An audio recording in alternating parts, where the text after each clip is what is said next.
Hey everyone, today we are reviewing something that's going to be a lot of fun.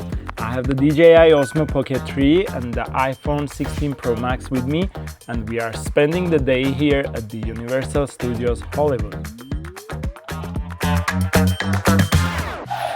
Throughout the day, I will be filming with both cameras to find out which one performs better. I will compare stabilization, colors, low light performance, slow motion, and overall usability. So can your iPhone replace the Osmo Pocket 3, or is the Pocket 3 still the better camera for creators and travelers? Let's find out. The first thing I noticed was the overall look of the footage. The iPhone 16 Pro Max looks fantastic. It captures sharp video with vibrant colors, and honestly, if you are just posting quick clips to social media, it already does an amazing job. But once I compared both videos side by side on a larger screen, the Osmo Pocket 3 started pulling ahead. Its 1-inch sensor captures noticeably more natural colors, smoother highlight roll-off, and a wider dynamic range. Now let's talk about the stabilization. This is probably the biggest difference between these two cameras that I fall in love with. The iPhone stabilization is good, but the Pocket 3 has something completely different. It uses a true 3-axis mechanical gimbal instead of relying only on electric stabilization.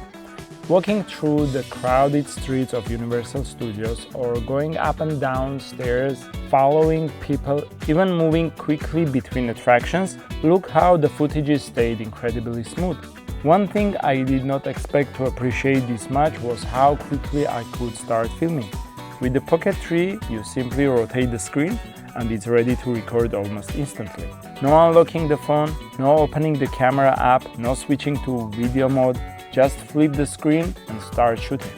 That may sound like a small thing, but when you are walking around a theme park and moments happen unexpectedly, speed matters.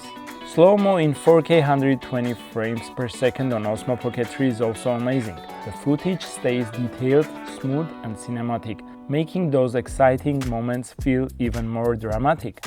In low-light situations, you will see another big difference. The iPhone still performs very well, but the Pocket 3 retains more details in shadows, handles bright lights much better, and produces a cleaner image with less visible noise.